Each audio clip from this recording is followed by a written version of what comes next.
This is Mrs. Solzhen going over Expressionism. I know Mr. Takahashi talked about Edvard Munch's The Scream, but I'm going to kind of pick up there to start talking about Expressionism. So The Scream is a key work for the Symbolist movement and an inspiration for the Expressionist movement. It's kind of like a great bridge piece between post-impressionism and expressionism. So I'm going to try to kind of explain why. So symbolism originated in France. Munch was inspired by the post-impressionists, but he's not in France, he's in Norway. So he's not considered a post-impressionist artist.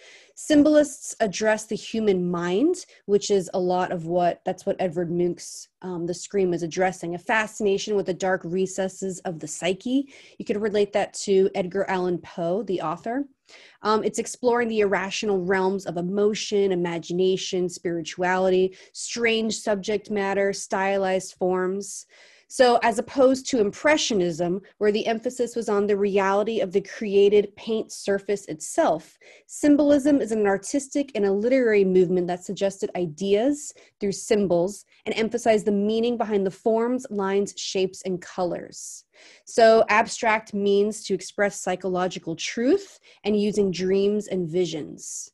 So this artist saying, I paint ideas, not things, is an example of symbolism, as opposed to Courbet, who is the founder of the realism movement. And he said, if they can't see something, they won't, the idea of realism, if they can't see something, they won't paint it. So Courbet said, show me an angel and I will paint one, right? He just paints what he sees. Whereas Gauguin, whose post-impressionism was a lot more about taking ideas. So this is kind of also a really good lead into symbolism or expressionism.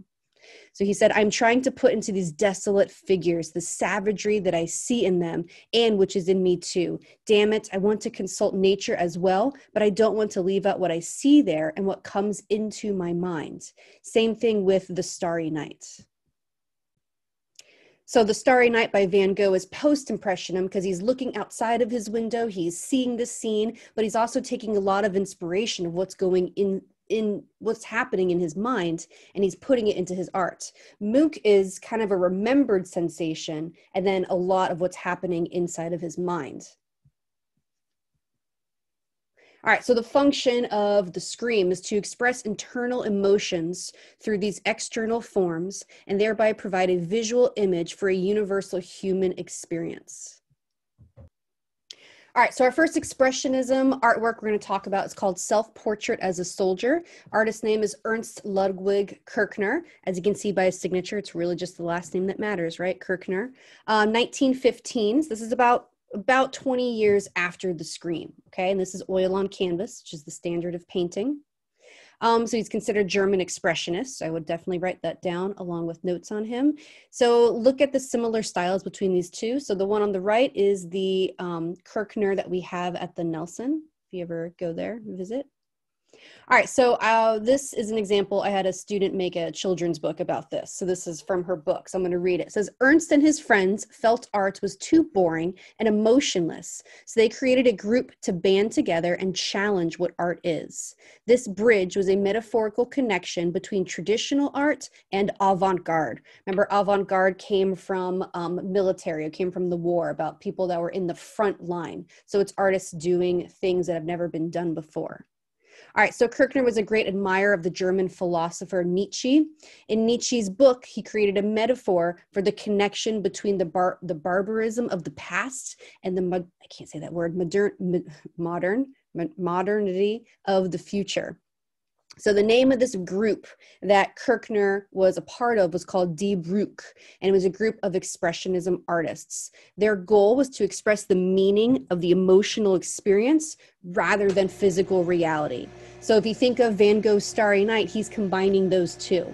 So what they're doing is they're throwing out, looking at something, and it's all about just that emotional experience. This is taking place right before the First World War. It's encouraging distortion of forms and using strong colors to convey deep feelings. And you can see that here in the artwork on the right. Emerged as a response of humanity losing touch with spirituality.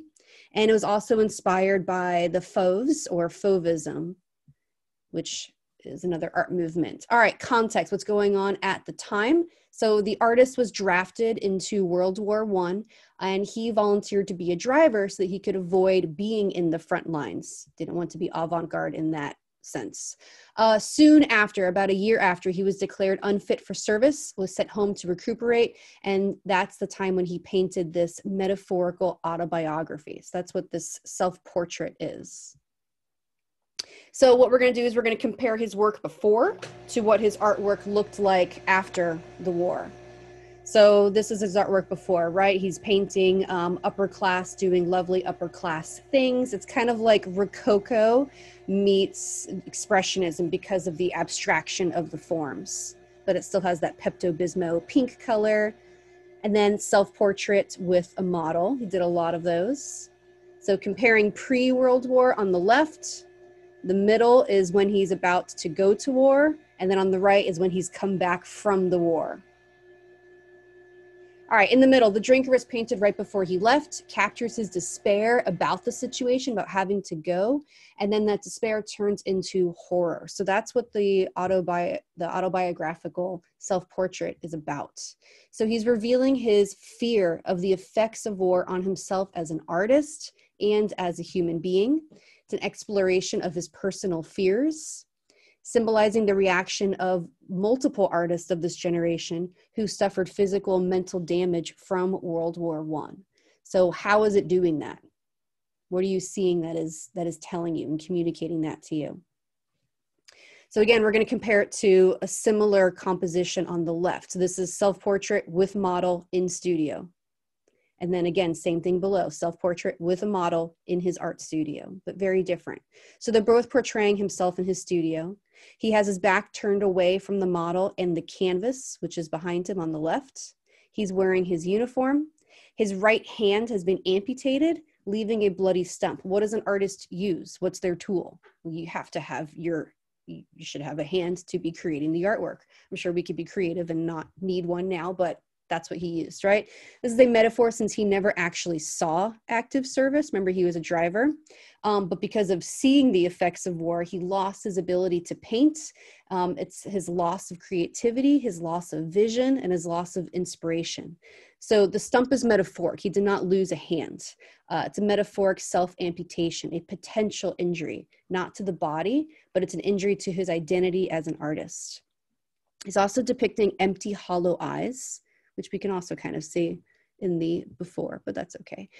There is this strong distortion, this angular elongation of his face, reflecting the psychological trauma, even in the model behind him, very elongated and angular, as opposed to the, more curvy bodies that's happening above. All right, and then back to the children's book, only to be swooped away by the military, put into service, kicked out a year later, drop. After that, he created Portrait as a Soldier that reflected the fear he still felt. It was as though a part of him had been taken away. This is a metaphorical lost hand. All right, what happens later? It's not going to be good, you guys. All right, so all of this avant-garde art was considered degenerate by Adolf Hitler once he came into power. Remember, Adolf Hitler kind of had it against artists because he was considered a failed artist. So he's going to take all of the art at the time and call it unfit to be art. So Kirchner's works were confiscated by the Nazis. 32 of them were included in Hitler's degenerate art exhibition. People who came to this exhibit were encouraged to mock and defile the art. So he suffered from alcoholism, morphine addiction, and then extreme depression. And he does take his own life in 1938. So it's about 20-ish years after the self-portrait that we studied is made. So overall, this is considered a masterpiece of psychological drama, the effects that people are going through after seeing this awful war. All right, memorial sheet for Karl Liebknecht by Käthe Kollwitz. If you call her Kathy Kollwitz, that works too. And I'm going to include her first name because she's a female artist, and I think that's important in identifying her. All right, 1919 to 1920, and this is a woodcut. So I'm going to read this to you guys. This is the context. So the socialists, oh, and by the way, so she's considered she's in Germany, she's a German expressionist artist. The socialists and communists both wanted to eliminate capitalism and establish communal control over the means of production. But while the socialists believed the best way to achieve that goal was to work step by step from within the capitalist structure, the communists called for an immediate and total social revolution that would put governmental power in the hands of the workers. In this spirit, the KPD staged an uprising in Berlin in January 1919. Military units called in by the SPD suppressed the uprising and captured two of the leaders, Karl Liebknecht and Rosa Luxemburg. Liebknecht and Luxemburg were murdered while in custody on January 15, 1919. Their deaths struck a chord across the left-wing landscape, and they were widely celebrated as martyrs to the communist cause. So if you think of the word martyr, how is this depicting the deceased as a martyr? What artwork can you compare that to? What does that make you think of? So we can easily compare this to Giotto's Lamentation, right? In the way all the mourners, where their gazes are leading our eye to the deceased, how they are bending over. We're seeing a lot of their bodies, the grief in their faces, facial expressions. All right, impressed that Liebknecht's funeral turned into a mass demonstration. So the artist Kollwitz went to the funeral. She witnessed this. The artist designed the commemorative sheet for the leader of the KPD as a lamentation of the dead. In late March, she made a note in her diary, "I'm working on the funeral. While working on it, the sheet has slowly developed into a farewell to Liebknecht. The composition of the final version is an allusion to the Christian motif of the lamentation of Christ." So she's depicting him as a martyr, right? Someone who has died for a cause. All right, so the style of a lamentation. We talked about a traditional motif in Christian art. Like many of her works, the focus is on the common people, so the workers who are affected by this tragedy and conflict. Her print has also been referred to as a socialist pieta. So these two artworks are both depicting deceased that are considered martyrs. Martyrs are people who have died for the causes they believe in. The pieta that is a part of our 250 is the Röntgen pieta, right? So that's a traditional Christian motif where you have Mary mourning over her son. All right, so her woodcut has been described as a socialist pieta because its affinity with traditional Christian representations of the dead. We've talked about this. Jacques-Louis David's painting of the murdered body of the French revolutionary Marat, that's what you're seeing going on behind Röntgen Pieta, is a secular, so non-religious historical precedent coming before Käthe Kollwitz's image. Memorial sheet of Karl Liebknecht is in the style of a lamentation, right? So that is why it's considered to be a socialist pieta. Their death struck a chord. We talked about that. All right, overall function of this print. She used prints to spread political statements. This memorializes Karl Liebknecht without advocating his ideology. She's not taking what he stood for and making that a part of the image. It's more about all of the people that came to the funeral and the mourning and the grief over his death is what she is depicting. It's mourning the loss of a great thinker and a political advocate. All right, let's talk about the form. It's kind of broken up into registers, right? Or 3 horizontal sections. So in the top, it's really packed with figures. She's carving into this wood block to show modeling. She's giving us a lot of depth. She's giving us a lot of different facial expressions and grief. And then the gaze is all kind of leading down, except we have one guy who's leading back up. The space is compressed. The heads are pushed to the foreground. Impression of all these people coming together to pay their respects. And then you have the middle section containing comparatively fewer details, right? You just have their torsos, the black clothes people wear when they come to funerals. And then you have that one mourner. So you have attention to that specific action of the bending mourner right there. Hands, oh my gosh, students hate depicting hands, but the carving of those hands are amazing. But then you also have that one woman holding a baby up over to see the head. Up, she's holding the baby up over so she can see the head, making her a unique voice in a creative environment dominated by young men. And that's also a part of Käthe Kollwitz's context, right? She's also a woman making art in a field dominated by men. To gain a better understanding of the subject, she read his letters, she went to his funeral, she was really impressed by the thousands of people who attended it. And these are previous artworks that she made before creating the woodcut. So she did this in an etching, she did this in a lithograph. She's kind of a master printmaker because she understands how to use all these different mediums. So a comparison of the etching, lithograph, and woodcut reveal the etching, which is on the left, shows far more compositional differentiation of the treatment of lines. The lithograph gains concentration, intensity of expression, which is even more true for the woodcut. In the woodcut, which is ours that we're studying, the contrast between the compact dark areas of the garments in the foreground and the sharply cut white lines of the workers' heads is striking. The effect achieved by the artist is characterized by the dignified, quiet mourning. All right, here's other artworks by Käthe Kollwitz. I'm a big fan. Well, let's look at them first. Right, so what similarities are we seeing when we look at her work? Common theme. So tragic effects of poverty and war on the poor, and then a lot of the relationship between mothers and children. Her son died on the battlefield in World War I. So I kind of considered her a post-war, so after version of Mary Cassatt, right? Hers is a lot of relationships of mother and child. And then we're seeing that again in Käthe Kollwitz, but kind of the more sad depiction. It's kind of combining Edvard Munch with Mary Cassatt, and we have Käthe Kollwitz. She was later labeled as a degenerate artist, just like Ernst Kirchner, because she refused to create Nazi propaganda. She had to resign from her position. She was teaching at a university. All of her works were removed from public view.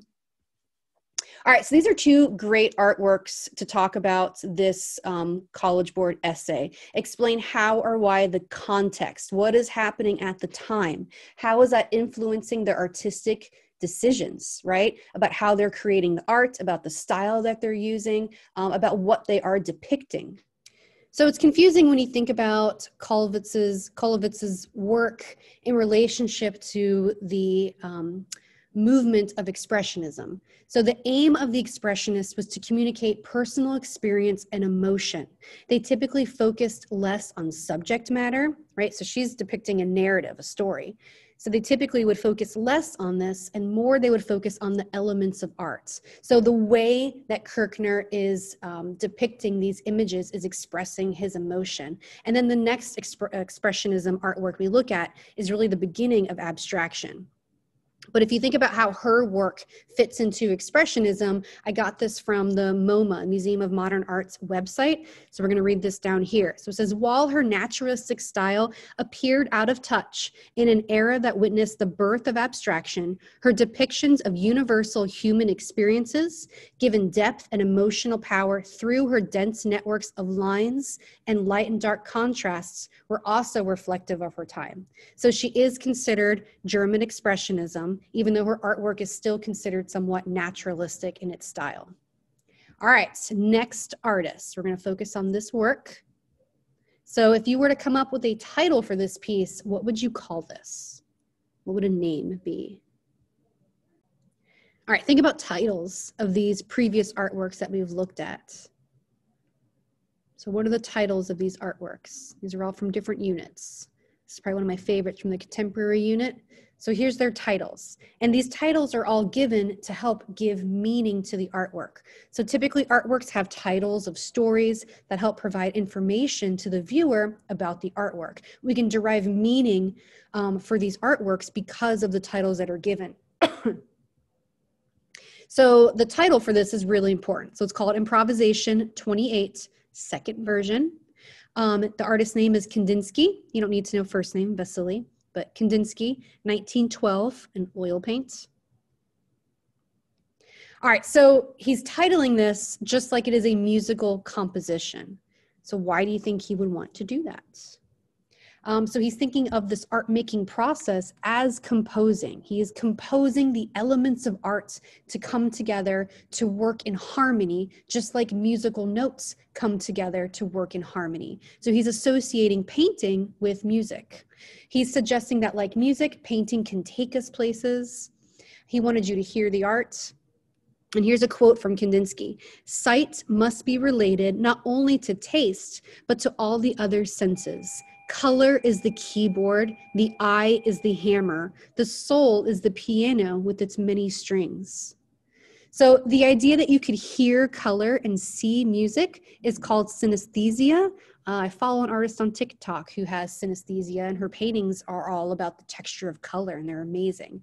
So this is kind of the crossing of the senses. And he wants you to try to hear the painting. And then here's, he has a lot of paintings, but here's several of his paintings. So look at the artwork and look at the title. All right, so let's look at his first. The earliest one is called Blue Rider. So that title is going to be important later on. But then as he develops through time, they become more and more abstract, right? This is the beginning of abstraction. He's really considered the first abstract artist. All right, so what could these three have in common? I know in my class we have not taught this artwork yet, but we have talked about Basquiat. So the inspiration for the Basquiat artwork are two jazz players. So it's musically inspired. The same for this Cubism piece by George Braque called The Portuguese is also inspired by a musician. So here's their instruments. So these are all musically inspired artworks. All right, how does this relate in the grand scheme of expressionism? He is expressing the meaning of an emotional experience, hearing the music, hearing the art, feeling it in your senses, rather than actually physically depicting something. This is taking place right before the First World War. He's encouraging a distortion of form and usage of strong colors to convey deep feelings. You can relate that to the Romanticism painting by Turner, where he is using strong colors to convey deep feeling and meaning. All right, so both of these are from Expressionism, but they're from two different groups in Expressionism. So a second Expressionist group called the Blue Rider formed in Munich, Germany in 1911. So remember, you have the Bridge, where Kirchner was kind of one of the founding leaders of that movement. And then you have the Blue Rider, where you have Kandinsky being one of the founding leaders of this movement. Named so because they liked horses and the color blue. They felt that the color blue was spiritual. And if we look back to this early Renaissance or late Gothic piece by Giotto in the Arena Chapel, he is using blue in almost a spiritual manner, having it depict the sky, which would be something like heaven. All right, so just some information about the artist. So the function is to express this belief in scientific theories. There is no tangible reality. We can't hold anything. Because of this belief, he began to forsake representational art and move towards abstraction. This is not pure abstraction. We're not there yet, but we're getting close because he does have some depictions of actual representations in here. So representational objects are suggested rather than depicted. It's almost like symbols of objects. This is on the verge of abstraction. Not abstract, but abstracted. Still some recognizable features. The time period is on the verge of political chaos. We're about to bust out into war, right? So you can kind of see that happening in his paintings. All right, so if we look at an improvisation number 30, what can you see in here that is recognizable or representational? What can you see that is happening in here? Right, you can probably see there's a cannon right here that's blowing out a sort of blast. This could be lines of figures. I kind of see them as figures. Maybe it could be weapons, all the lines. And then you have something representing a city. You have windows. Maybe these are flags. All right, so now relate that to improvisation number 28. What are we seeing here that could be representational? Even though it's abstracted, it's still representational. So the Khan Academy video related it to images of World War I, what we're on the brink of, 2 years before the First World War. So they're saying the sharp, harsh diagonal lines could reflect weapons, which we're seeing in these photographs, right? All those harsh diagonal lines, the barbed wire and the fences, which are maybe being built. The blue reflects spirituality. And then there's references to building and horses. I believe the horse is here. This is the blue mane. This is like the neck of the horse. Maybe there could be a horse here. But if you look back to his earlier painting, where are we? Oop, there we go, the Blue Rider. That's where the group kind of got their name from. All right, so again, how we got here, we went from Rococo to Neoclassicism, then to Romanticism. This is a lot of isms. Realism. Then you kind of have the birth of photography, which is going to lead us into Impressionism. We don't have to create something to look real like a photograph anymore. Then to Post-Impressionism, starting to use a little bit what's coming from our own imagination, to Symbolism, mostly from our imagination. This one kind of overlaps Art Nouveau and Symbolism. And then that brings us to Expressionism, which is a lot more of our feelings, expressing the meaning of emotional experience rather than physical reality. And then in Kate Kolwitz, encouraging a distortion of form and usage of strong colors or contrast to convey deep feeling. And then pretty soon things are just going to get all sorts of crazy. Done.